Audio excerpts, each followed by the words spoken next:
Sahabat, jumpa kembali dalam program Gema Kasih Indonesia. Saya sebagai pemandu percakapan, Pendeta Santiani Manurung. Sahabat, program Gema Kasih Indonesia ini diselenggarakan sebagai media bagi kita mempercakapkan beberapa isu yang mengemuka di tengah masyarakat.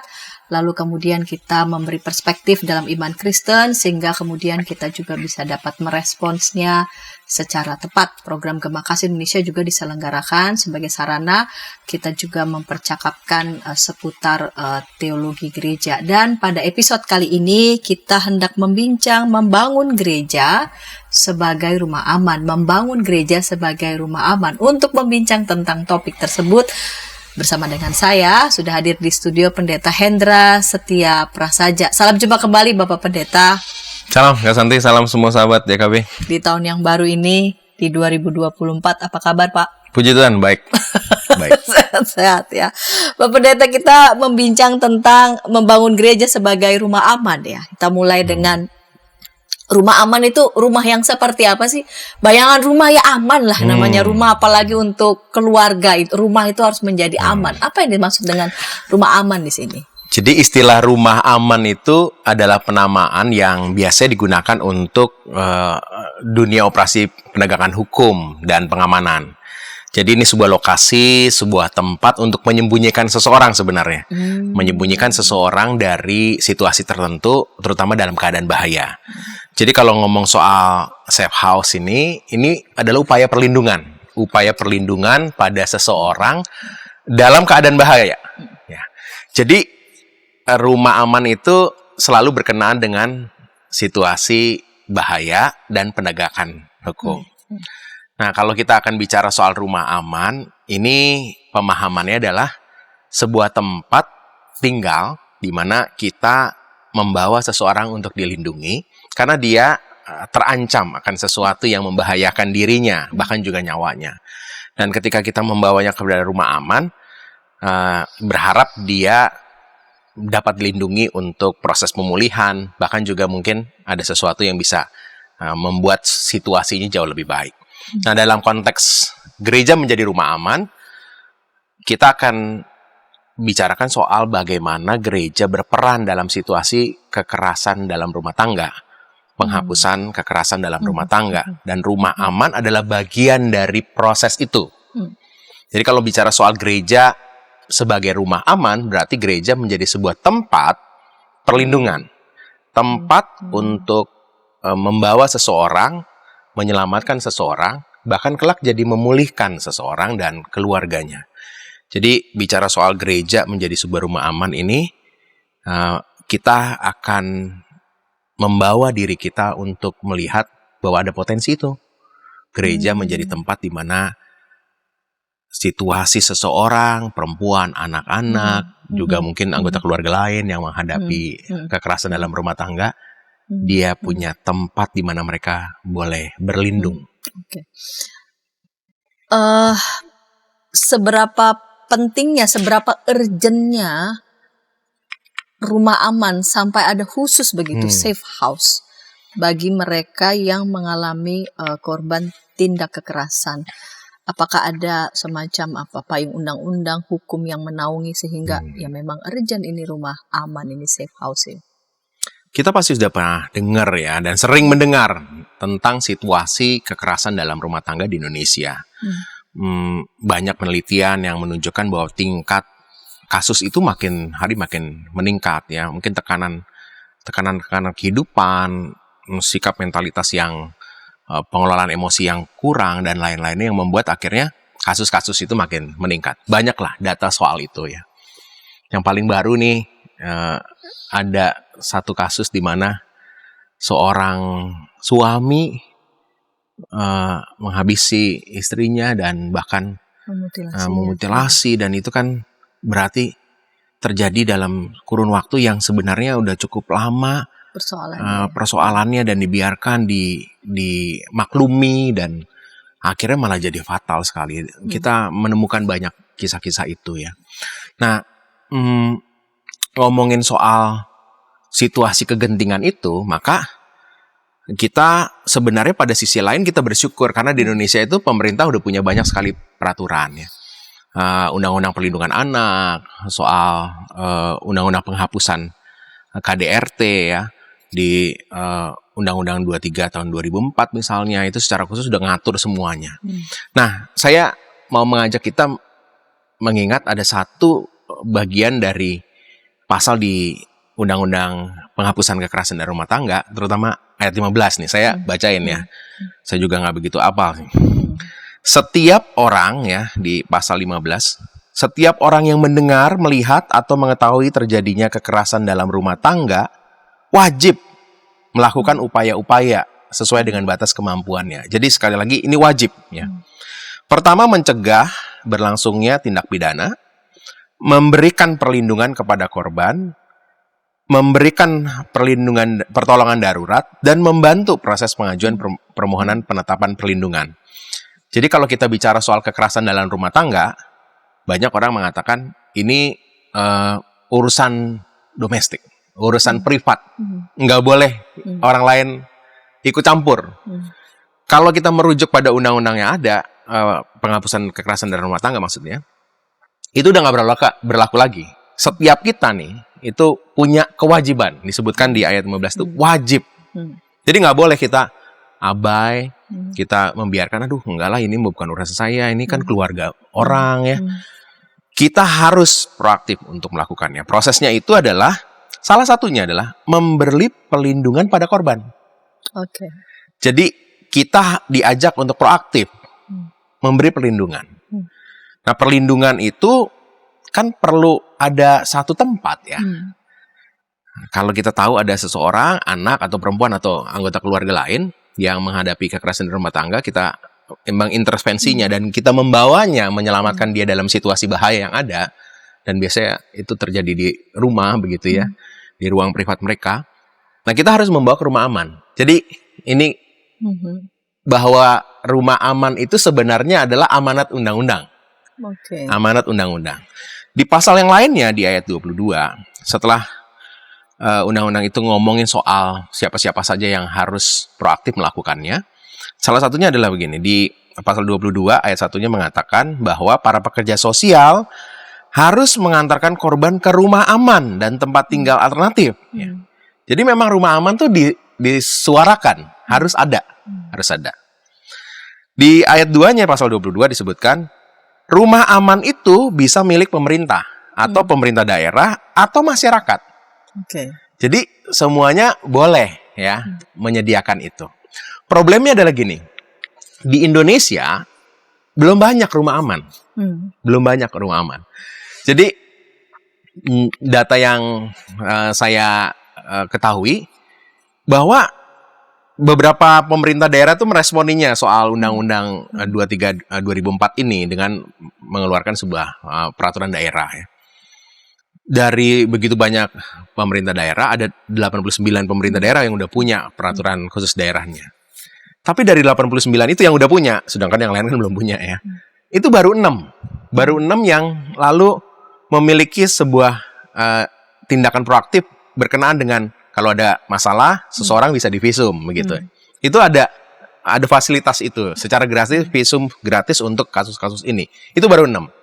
Dan kalau ngomongin soal rumah aman, ya, rumah aman itu jauh lebih sedikit lagi. Ya.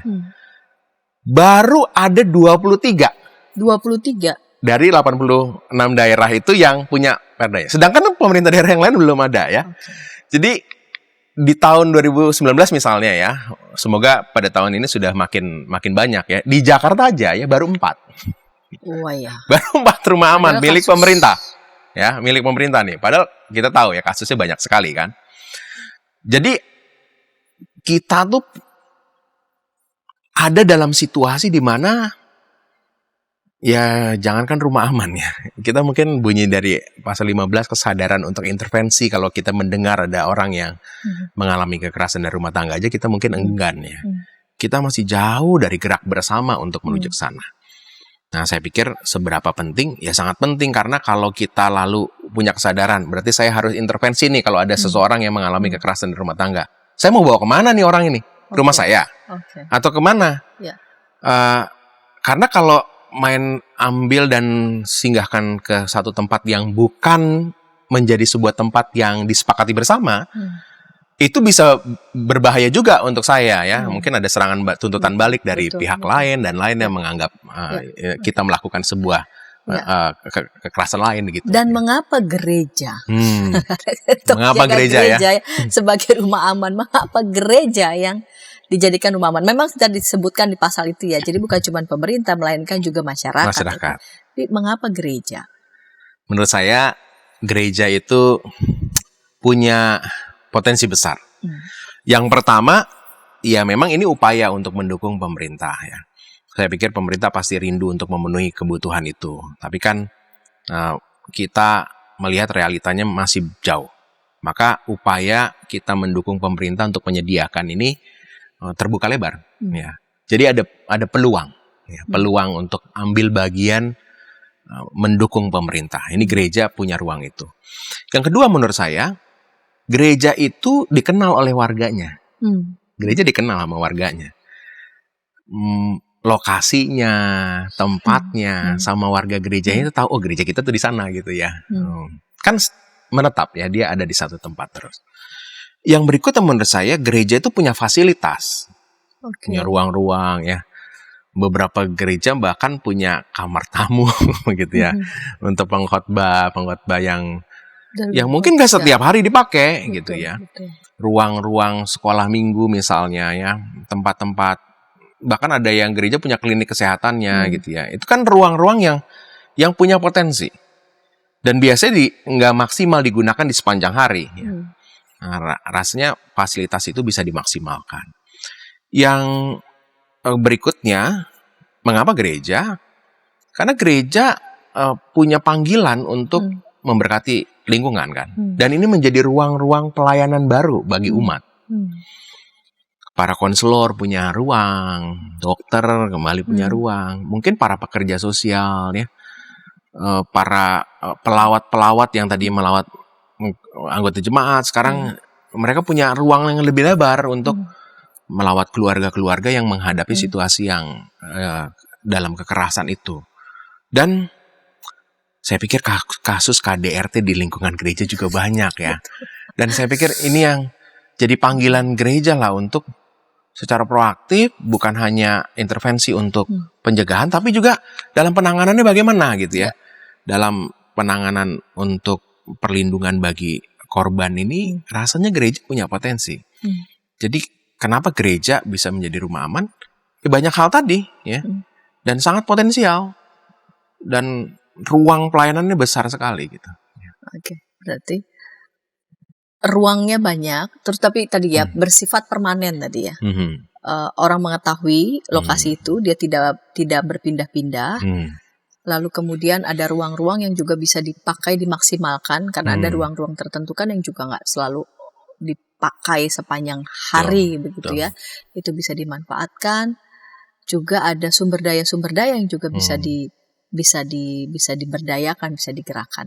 Nah, apa aja begitu yang harus dilakukan selain lokasi, ruangannya yang disiapkan itu? Apa aja yang harus dilakukan gereja sehingga gereja bisa berperan begitu? Jadi menjadikan sebagai rumah aman.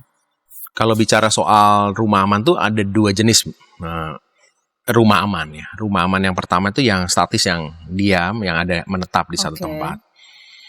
Banyak pemerintah daerah membangun itu ya, rumah khusus ya, entah kontrak atau memang dibeli tanahnya, maksudnya menetap begitu. Dia ada di satu tempat, semua orang bisa tahu tempatnya di mana ya. Lalu jenis yang kedua itu yang mobile ya, yang pindah ya, tempat lain, mungkin di apartemen atau hotel, kemudian pindah lagi. Dan biasanya kalau yang jenis kedua ini untuk kasus-kasus besar yang sangat membahayakan ya. Dan tidak diketahui. Ya, tidak diketahui. Memang konsep rumah aman sebenarnya perlindungan pada korban untuk tidak diketahui oleh sumber ancaman itu. Ya. Jadi dia dipindahin ya nanti. Nah, kalau kasus gereja, saya pikir untuk yang pertama ya, yang model pertama, jenis pertama, bahwa dia tetap. Nah, jenis yang pertama ini juga nanti akan menuntut apa saja yang harus dilakukan gereja, karena kan modelnya memang begitu. Dia nggak bisa pindah-pindah gitu ya. Jadi pilihannya menetap, maka itu akan berdampak pada apa-apa yang harus dilakukan gereja. Proses untuk penghapusan kekerasan dalam rumah tangga itu kan ada banyak prosesnya ya. Prosesnya pertama dia ada proses pencegahan. Pencegahan tentu sosialisasi ya, untuk proses pemahaman paradigma dan lainnya. Sikap-sikap kita yang dipandang biasa ternyata itu tergolong pada kekerasan, itu kan sebuah paradigma ya. Lalu ada intervensi awal. Intervensi awal ya program-program parenting, pasutri, komunikasi, pengelolaan emosi gitu-gitu, itu kan bisa menjadi ruang-ruang intervensi awal sebelum nanti ada kasus. Nah, kalau akhirnya nanti ada kasus, maka harus ada upaya perlindungan. Nah, menurut saya rumah aman tuh ada di sini ya. Walaupun rumah aman sebenarnya nanti kalau dalam perjalanannya juga bisa menjadi tempat di mana proses pencegahan, intervensi awal itu bisa terjadi ya. Program-program pembinaan, cara mengelola emosi misalnya gitu ya, bisa dilakukan di rumah aman dan seterusnya. Tapi yang paling genting diperlukan adalah tempat perlindungan. Nah, jadi ada di posisi itu. Pencegahan dilakukan, intervensi awal dilakukan, dan perlindungan, proses perlindungan itu ada di rumah aman. Nah, rumah aman ini yang nantinya akan membawa kita harus menyiapkan banyak hal. Ya. Nah, prosesnya menurut saya pertama miliki paradigma. Para pengambil kebijakan, majelis jemaat, perlu punya paradigma itu. Paradigma bahwa kita harus ambil bagian dalam proses penghapusan kekerasan dalam rumah tangga. Kasus-kasus kekerasan dalam rumah tangga itu udah banyak banget di sekitaran gereja, bahkan anggota gereja sendiri, bahkan beberapa pelayan gereja terlibat di dalamnya, misalnya begitu. Maka kita perlu ada paradigma ini genting. Memang banyak banget masalah yang harus dilakukan gereja kan ya. Dan ini juga adalah masalah yang penting, dan kita perlu membangun paradigma itu. Kalau paradigma udah ada, apalagi para pengambil kebijakan yang udah punya paradigma itu, keputusannya gampang ya, nanti mengikuti kan, karena ada banyak paradigma. Yang kedua menurut saya, setelah ada paradigma, perlu bangun juga SDM-nya ya. Kita bangun SDM-nya. Dan membangun SDM perlu banyak hal ya, dari soal punya kepedulian, dia harus punya juga paham aturan ya. Apa-apa yang boleh, apa-apa yang nggak boleh, kode etiknya bagaimana. Lalu keterampilan bertindak. Kemampuan untuk waspada melihat semua orang punya potensi untuk melakukan kekerasan, itu banyak hal ya. Yang ketiga adalah siapkan jejaring juga, karena rumah aman berkenaan dengan jejaring yang lainnya. Jejaring ke pihak kepolisian untuk permohonan perlindungan, jejaring ke pelayanan kesehatan kalau ada kasus lalu perlu visum misalnya ya. Lalu pekerja sosial, para konselor ya, dan juga praktisi-praktisi hukum. Kemudian juga ada pembimbing rohani ya, yang diperlukan untuk jejaring itu. Dan saya pikir gereja punya potensi itu, warga jemaatnya kan macam-macam ya. Jadi jejaring itu akan mudah dilakukan oleh gereja. Dan juga siapkan sarana. Jadi menyiapkan sarana adalah sesuatu yang kayak di ujung gitu ya. Tempatnya udah ada dan kita siapkan, tapi mempersiapkan yang lainnya itu penting, banyak hal ya. Nanti kalau sarana akan berkenaan dengan tempatnya, keamanannya ya, karena kan kita bentuknya statis, ada di satu tempat, bukan pindah-pindah. Maka kalau si pelaku kekerasan datang nyerang gereja gitu ya, kita siap nggak dengan tenaga keamanannya atau bagaimana mengantisipasinya, itu perlu ya. Gitu. Baik, kita akan lanjutkan tentang topik ini di segmen kedua, namun sebelumnya kita dengarkan pesan-pesan berikut ini.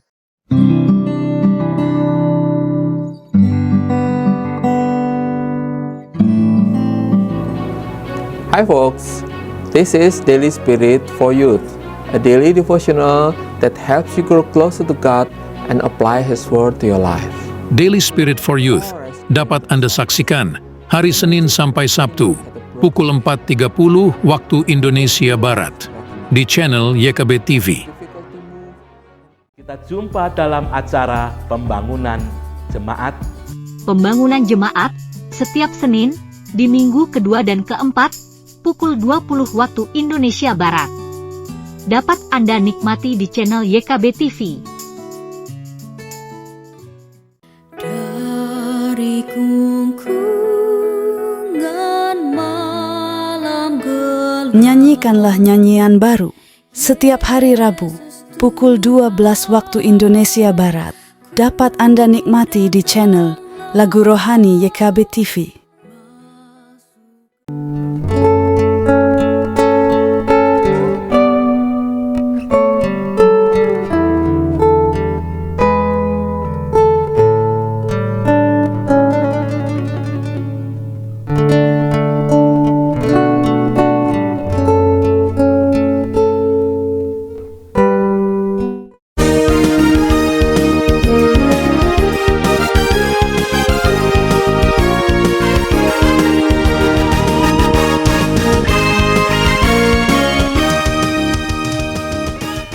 Sahabat senang masih bersama dengan kami dalam program Gema Kasih Indonesia. Pada episode kali ini kita membincang tentang membangun gereja sebagai rumah aman. Saya sebagai pemandu percakapan mengajak sahabat boleh berinteraksi di kolom komentar yang sudah tersedia. Narasumber kita Pendeta Hendra Setia Prasaja. Bapak Pendeta, kita lanjut segmen kedua. Menarik, segmen pertama di ujung itu Pak Pendeta menyampaikan ini mesti disiapin nih. Fasilitasnya, sarananya, SDM-nya, pengamanannya, begitu ya. Apalagi kalau khawatir kalau misalkan yang pelakunya menyerang gitu. Pertanyaan saya adalah, mengapa nggak pelakunya aja yang diciduk? Jadi korbannya tetap di rumah begitu ya. Karena yang paling penting kan si pelakunya yang mesti diamankan. Bahwa si korban oke, pindahkan mungkin ya di rumah aman, lalu kemudian dibimbing, dipulihkan dan sebagainya. Tapi prinsip pertama kan si pelakunya, bagaimana Pak Pendeta merespon? Jadi yang lemah yang perlu kita tolong. Pelaku biasa punya kekuatan, sehingga ia melakukan sesuatu. Kalau korban, dia nggak punya kekuatan untuk melawan, bahkan melindungi dirinya.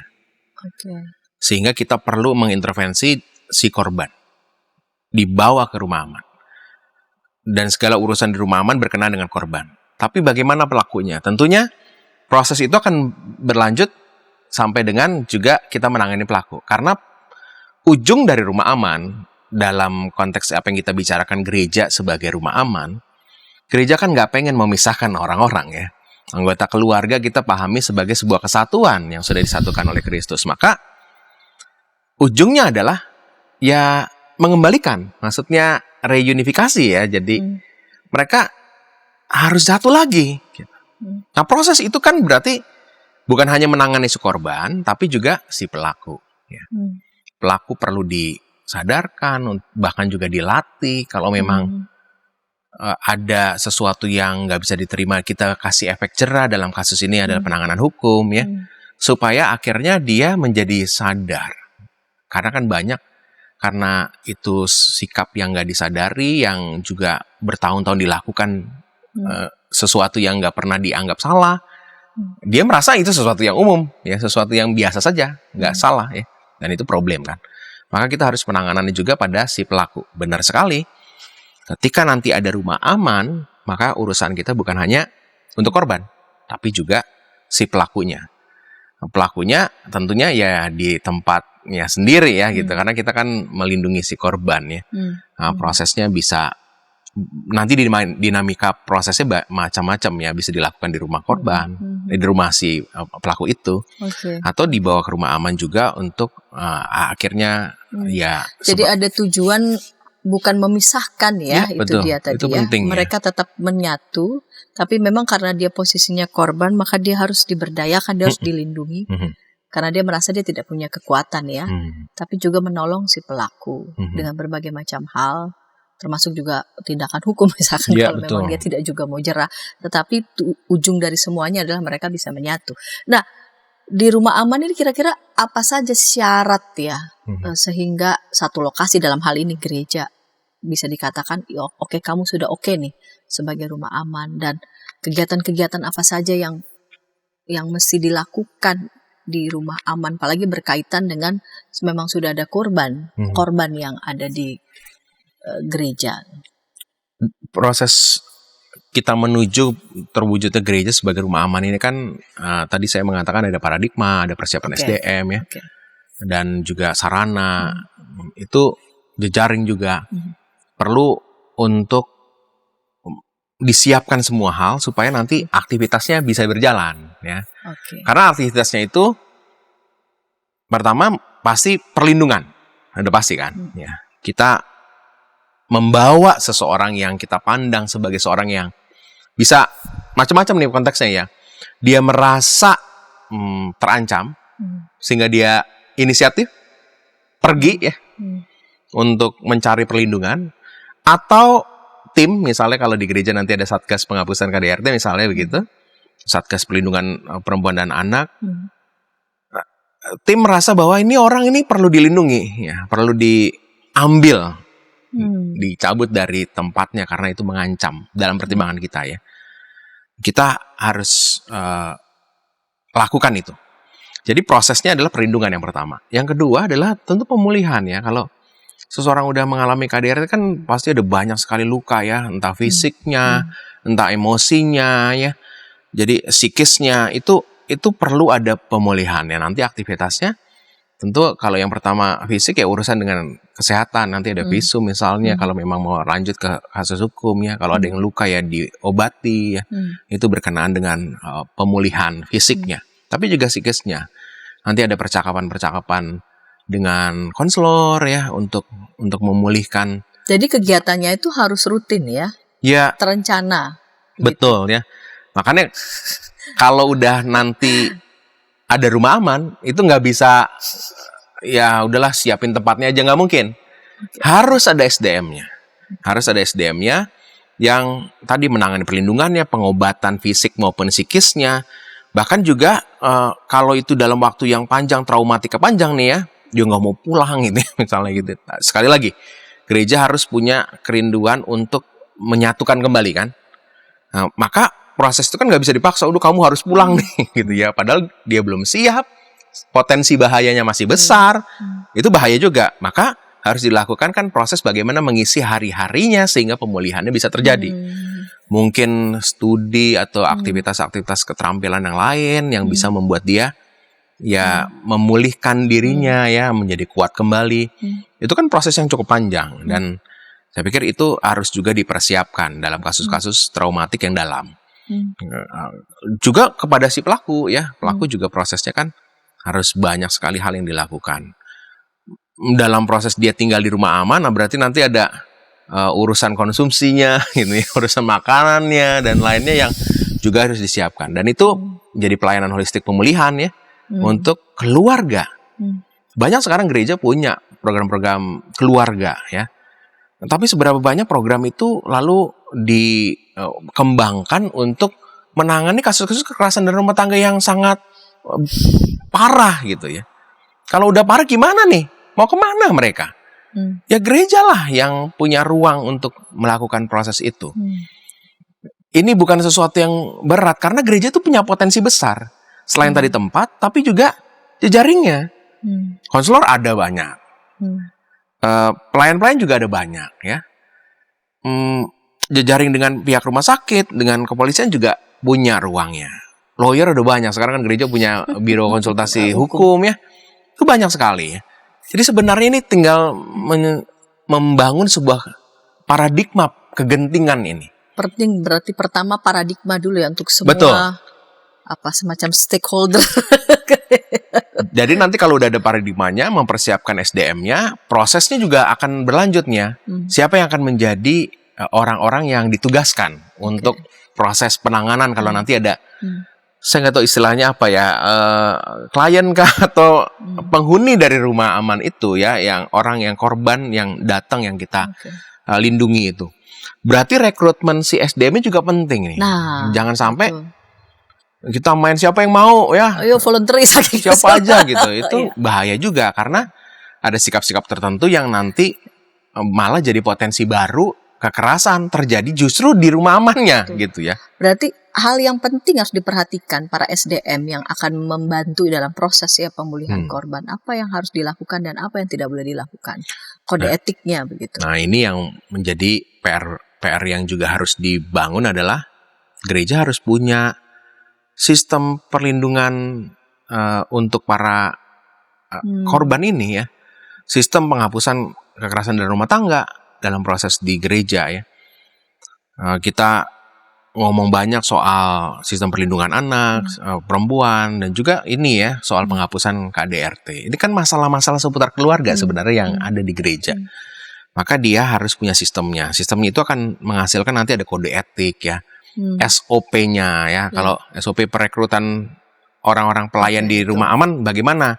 Recruiting-nya apa? Terus pengembangan SDM-nya bagaimana? Kode etiknya juga harus dibangun ya.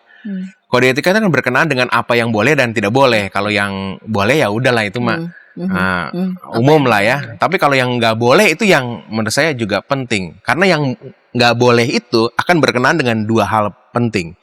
Yang pertama adalah hal-hal yang secara undang-undang yang memang nggak boleh ya. Kekerasan fisik, kekerasan emosi, itu udah ada kan yang jelas. Tapi ada hal-hal yang beresiko yang secara apa ya? Secara hukum nggak dipandang ilegal gitu ya. Karena budaya punya itu ya. Membolehkan atau nggak apa-apa begitu ya. Gitu ya. Misalnya ya di Indonesia Timur, di Nusa Tenggara misalnya, keramahan kita adalah ketika ketemu cium hidung ya gitu ya. Dan dalam konteks di Jakarta kalau cium hidung bisa bahaya kan, bisa dipandang sebagai pelecehan ya. Jadi kan ada konteks budayanya, ada konteks di mana kita memberlakukan situasi itu. Kode etik itu ngatur hal-hal itu yang secara nyata undang-undang nggak boleh, udah jelas. Tapi secara budaya, secara konteks tertentu, ada yang oke, ada yang enggak kan?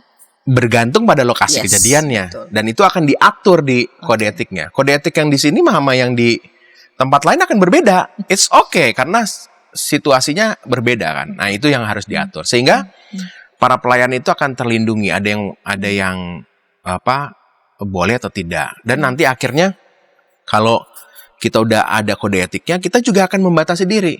Misalnya pelayan remaja begitu ya. Kan biasanya kalau pengen dekat dengan anak-anak yang kita layani itu, kita jalan-jalan yuk gitu ya. Di luar program kita, gitu jalan-jalan bareng ya, kumpulin teman-teman. Secara kode etik untuk perlindungan anak itu bahaya. Karena itu di luar program. Jadi harus diatur. Kalau kamu mau ngadain kumpul-kumpul, harus bagaimana prosesnya. Supaya nanti di kemudian hari kita semuanya baik-baik, tapi ada yang nyerang kita ya. Karena ini tiba-tiba ngajak anak saya dan lain-lainnya dan seterusnya. Di luar program tidak tahu pendampingnya atau ya. Padahal maksudnya baik. Tapi karena kode etik yang nggak ada, nggak bisa. Nah itu harus diatur. Jadi ada perekrutan SDM, ada pembekalan, ada kode etik, ada SOP-nya ya. Nah itu yang menurut saya itu yang harus disiapkan banyak hal ya. Bukan hanya perlindungan, tapi juga persiapan sebelum rumah aman itu ada. Sekali lagi, ini bukan sesuatu yang rumit, yang susah, tapi harus dimulai. Dan itu kan adalah paradigma tadi ya. Betul. Adalah sebuah panggilan gereja untuk ya melakukan proses ini. Edukasi jemaat terhadap situasi kasus ini ya. Kegentingan problem ini dan lalu langkah-langkah hal-hal teknis. Para pelayan-pelayan di gereja kan sangat bersentuhan dengan orang ya. Pelayan anak, pelayan kategori usia yang lain juga saya pikir bertemu dengan situasi yang sama ya.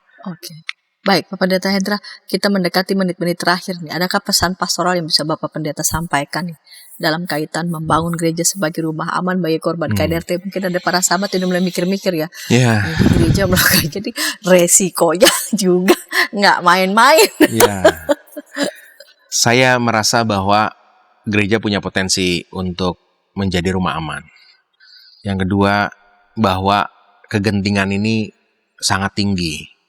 Pemerintah masih belum bisa memenuhi kebutuhan rumah aman.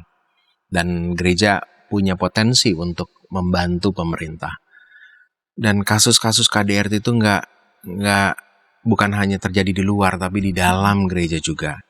Dan gereja rasanya dipanggil untuk ambil bagian dalam proses penghapusan kekerasan dalam rumah tangga. Kita punya potensi sekali lagi, ini sesuatu yang mudah dan yang terpenting adalah kita ingat bahwa gereja hadir untuk menjadi garam dan terang dunia. Kita memang dipanggil untuk menyatakan Kristus sebagai Allah yang penuh kasih. Kristus yang kita kenalkan sebagai Allah yang melindungi, Allah yang menyelamatkan, Allah yang mengasihi, yang memberi kesempatan ya. Dan itu bisa terwujud kalau kita membangun rumah aman. Bayangkan ada seorang yang tahu dirinya terancam, berteriak, meminta tolong, tapi nggak ada yang meresponi. Tapi dia tahu bahwa di lingkungan di sekitarnya ada gereja yang selalu menyuarakan Allah melindungi. Betapa sedihnya dia nggak bisa merasakan itu karena gereja memilih untuk tidak mewujudkan rumah aman. Jadi saat kita membangun gereja sebagai rumah aman, saat yang sama juga kita memperkenalkan Tuhan itu hadir, melindungi para korban yang lemah. Jadi itu panggilan kita. Oke, ini panggilan kita ya sebagai gereja. Lebih dari bahwa betul membantu pemerintah, tapi kita ada panggilan khusus tentang itu. Baik, terima kasih Pendeta Hendra untuk kesediaannya berbincang mengenai membangun gereja sebagai rumah aman bagi korban kekerasan dalam rumah tangga. Dan jika di antara para sahabat ingin menyampaikan masukan, usulan, sahabat boleh menyampaikannya di nomor 0812 8188 9191. Kita jumpa di pekan yang akan datang dengan topik-topik menarik lainnya dalam program Gema Kasih Indonesia. Sampai jumpa.